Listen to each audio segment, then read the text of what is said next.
What is going on, guys? It's your boy Slick, and today I have a leak information, but this leak was too big to not share. I don't know who exactly found this, who sent it to me. I'm not gonna name names.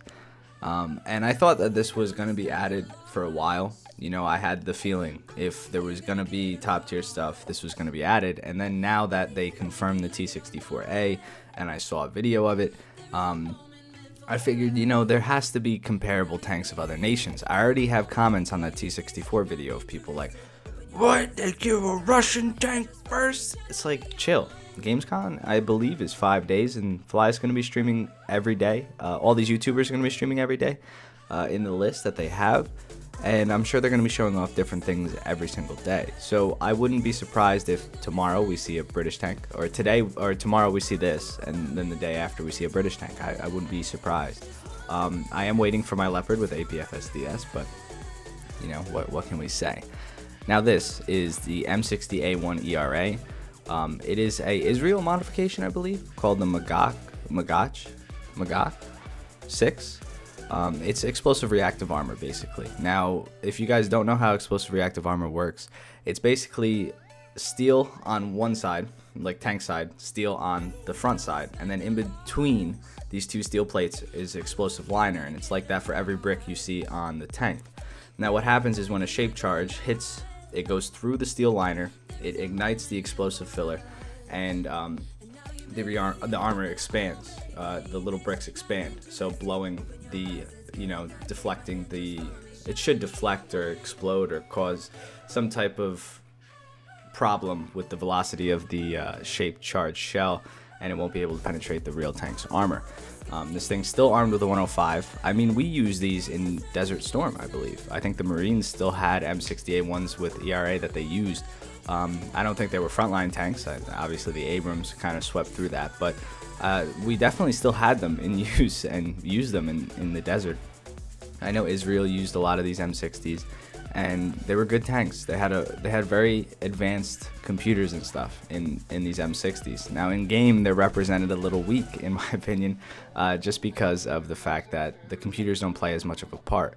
But as we start to see new modifications of tanks and, you know, new armor and stuff, I think we'll start to see America really shine in terms of the technology and how they advanced. I mean, the T64 too, not the T64 2, but the T64 as well, is honestly, at the time, one of the best MBTs ever made. A lot of people think that the T64, when it was first introduced, was the most advanced vehicle, fighting vehicle of its time. I agree. I mean, composite armor was never put on a Soviet tank before. Prior to the C64, it had a ton of armor. That gun it rips. It rips. I don't even know what else to say. It can shoot ATGMs. I don't know if we're gonna get those in game, but I know it can shoot ATGMs because it is a smoothbore.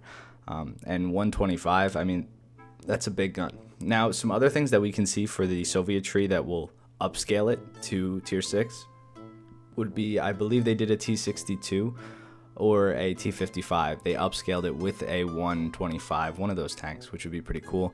I know every single T-Series tank had E.R.A packages that they could put on them after a certain point, which would be nice. I mean, it's pretty self-explanatory. Russia does that a lot.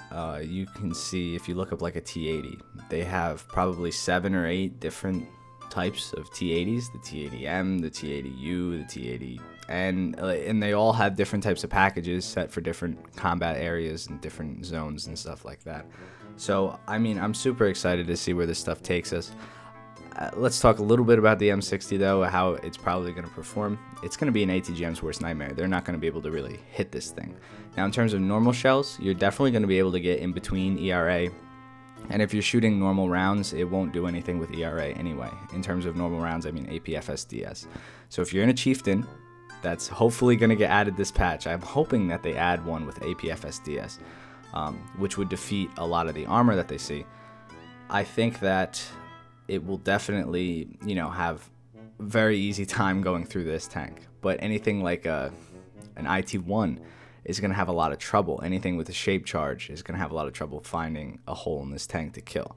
Now, I don't know how E.R.A is going to work in game. I haven't seen it made by Gaijin, But I have seen E.R.A from Fly's video made by Beckett, and I would assume that it's probably going to be very similar. You know, you shoot an E.R.A brick and it's going to explode, and that brick will no longer protect the tank because it will not be there. It will be deployed. It will be exploded.